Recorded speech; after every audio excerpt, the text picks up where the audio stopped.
mereka percaya umat sama Tuhan sama Yesus, apakah mereka juga masuk surga? Gini, yang masuk surga menurut Yesus bukan yang percaya dia mati di tiang salib. Mana dalilnya? Banyak. Yesus mengatakan kehidupan kekal itu hanya dengan mengenal Engkau satu-satunya Tuhan. Apakah Yesus yang adalah engkau? Engkau adalah kamu. No, where's your logic? Where's your logic? Lalu kata Yesus, bagaimana cara mendapatkan kehidupan kekal? Dengan mengikuti perintah Bapa. Ya, karena Yesus berkata, aku tidak bisa berbuat apa-apa dari diriku sendiri, melainkan semua adalah kehendak Bapa. Lalu ketika ada yang bertanya kepada Yesus, guru yang baik, apa yang harus saya lakukan untuk masuk kerajaan kekal? Jalani hukum Taurat. Bukankah kamu tahu ada hukum Taurat? Aku sudah melakukannya sejak aku muda, guru. Masih ada yang belum kamu lakukan. Apa itu? Jual hartamu, berikan kepada orang miskin, baru ikut aku. Umat Islam begitu, beriman kepada satu-satunya Allah yang disembah dan diajarkan oleh Yesus, kemudian beramal soleh. Amal soleh artinya adalah salah satunya bersedekah, memberikan harta kita kepada yang butuh. Berbuat baik itu namanya bersedekah. Tersenyum pun adalah sedekah. Pelan, Oke? Uni agak pelan. Nah, agak pelan tapi ngegas karena ini harus pelan ya? Seperti di podium. Pelan Oke. seperti di podium. Baik, di podium ya. Nah, Ya. kemudian di dalam pengajaran Yesus sendiri, kehidupan kekal selamat bukan menuhankan Yesus, tapi menjadikan Bapaknya Yesus yang adalah bukan Yesus sebagai sembahan satu-satunya. Kami umat Islam percaya bahwa Yesus utusan Allah, percaya bahwa Yesus jalan dan kebenaran menuju Allah untuk umatnya. Ya, kenapa? Kenapa kami percaya? Karena Nabi Isa atau Yesus diutus oleh Tuhan yang sama dengan yang mengutus Nabi Muhammad Sallallahu Alaihi Wasallam. Kata Yesus, masih banyak yang ingin aku sampaikan kepadamu, tapi kalian belum mampu menanggungnya. Aku akan meminta kepada Bapakku untuk mengutus roh kebenaran. Roh itu tidak akan datang kalau Yesus tidak naik ke surga. Itu kan roh kudus. Loh. Kalau memang itu roh kudus, kenapa kata Yesus roh itu tidak akan datang kalau Yesus tidak naik ke surga, sementara roh kudus sudah sering kali turun ketika Yesus ada di dunia?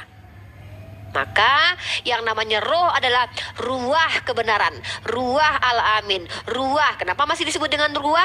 Karena dia belum lahir ke dunia.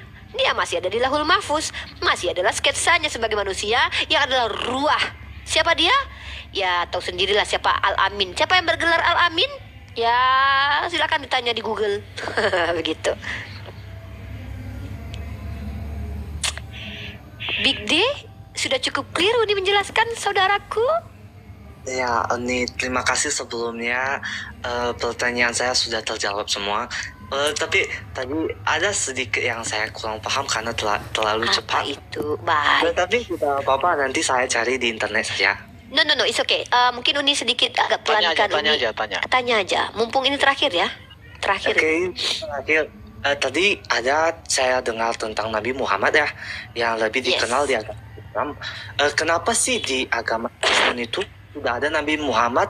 Sejauh yang saya tahu, kawan-kawan kita di agama Kristen itu tidak pernah ada itu mendoakan atau semacamnya yang menyebutkan Nabi Muhammad di Alkitab mereka. Baik. Sama seperti Bani Israel, orang Yahudi yang menolak kenabian Nabi Isa. Orang-orang yang mengaku pengikut Nabi Isa juga menolak kenabian Nabi Muhammad Sallallahu Alaihi Wasallam. Kenapa? Kecenderungan orang-orang yang memiliki hasad di hatinya, dalam Al-Quran Allah katakan mereka tidak ingin kepadamu diberikan rahmat, padahal Allah itu merahmati siapa yang Allah kehendaki. Ya, di dalam Islam Nabi Muhammad adalah nabi. Tunjukkan satu perbuatan Nabi Muhammad yang tidak sesuai dengan moralitas dunia, sesuai jurnal orang-orang berpikir, bukan asumsi tuduhan dari orang-orang Kristen. Tunjuk Michael Hart mengatakan bahwa dia adalah orang berpengaruh nomor 1 di dunia. Mana akhlak beliau yang tercela menurut kalian?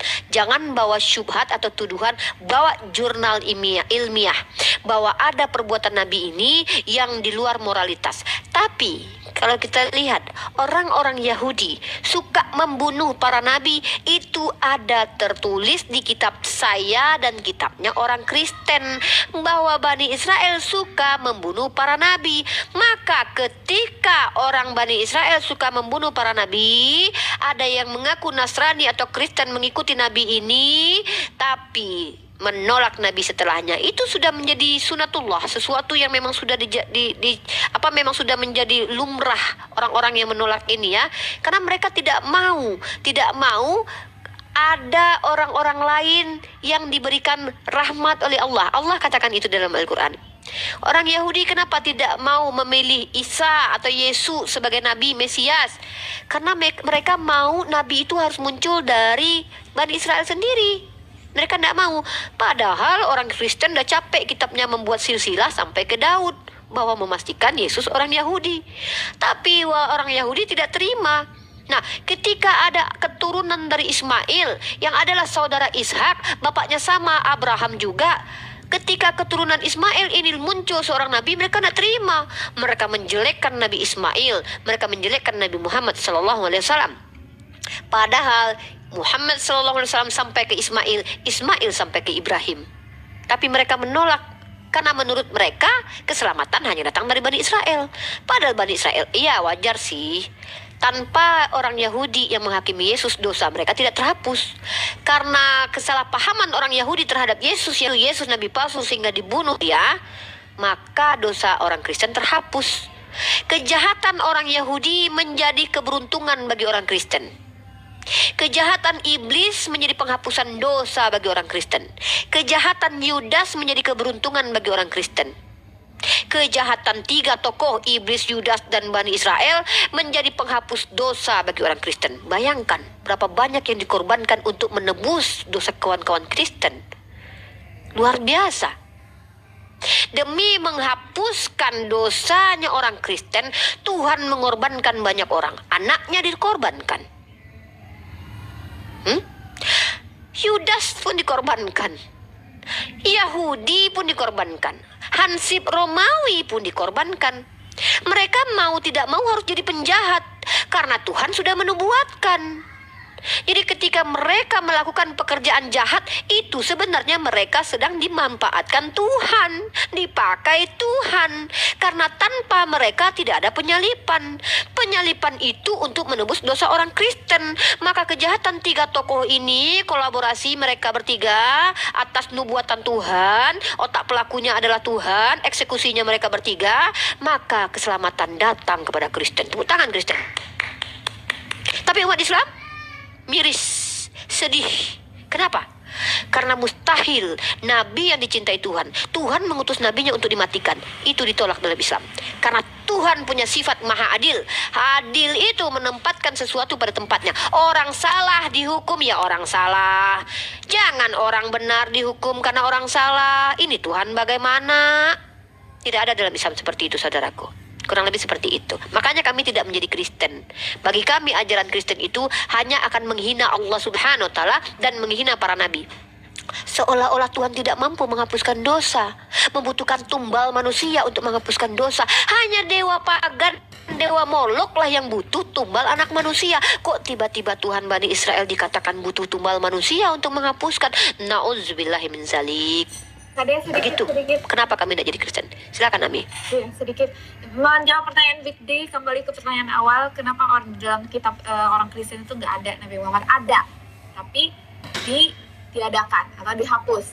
Semoga ini bisa dimengerti ya Big D. Halo, karena ini kayaknya Big D nggak terlalu bisa bahasa Indonesia. Ada pada dasarnya kitab Injil yang diturunkan kepada Nabi Isa itu diberitahu bahwa akan ada kabar gembira kelahiran seorang nabi terakhir yang bernama Ahmad. Itu ada. Jadi jawabannya ada, tetapi kenapa sekarang nggak ada? Itu pertanyaannya, kenapa sekarang nggak ada? Apakah Big D bisa menyimpulkan Karena di Al-Quran dikatakan mereka menyembunyikan. Mereka mengenal Muhammad sebagaimana mereka mengenal anak mereka sendiri, tapi mereka menyembunyikan. Menyembunyikan itu bisa dengan cara merubah arti nama Nabi Muhammad, seperti yang termaktub dalam kitab Hagai, ya. Dalam kitab Hagai dikatakan bahwasannya yang indah-indah itu, nah nih contoh ya. Contohnya nama Nabi Muhammad ya. Kalau kita merujuk kepada, aduh mana ini?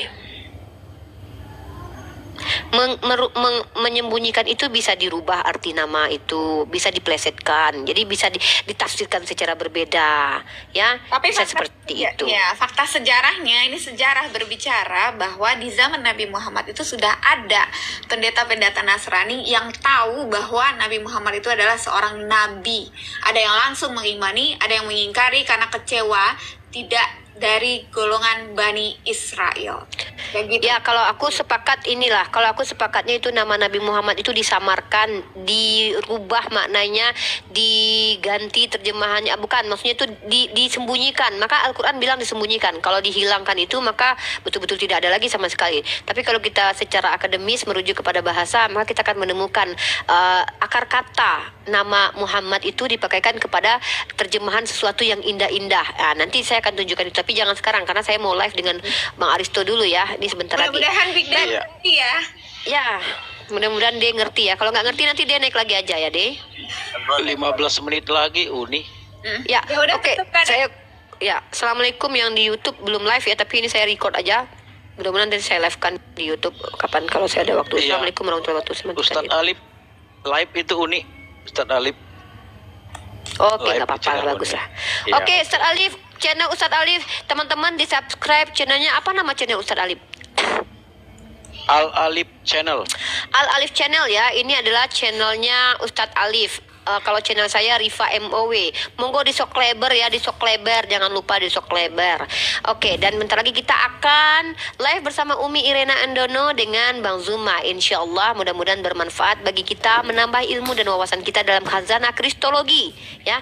Oh ya, MDM teman-teman silakan di cross check ke YouTube MDM, di mana teman-teman bisa menyaksikan diskusi lintas iman dan juga bisa mendapatkan paparan-paparan tentang penjelasan Bang Zuma terkait diskusi lintas iman. Boleh Ada, dijelaskan jadi Ajah Irene ini siapa, Uni?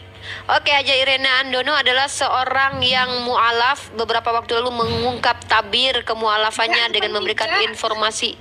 Hah? Dari muda dari 83. Iya, dari Dia seorang iya. filsafat. Kemudian Dari beliau gadis waktu di Ya, dari gadis Ah.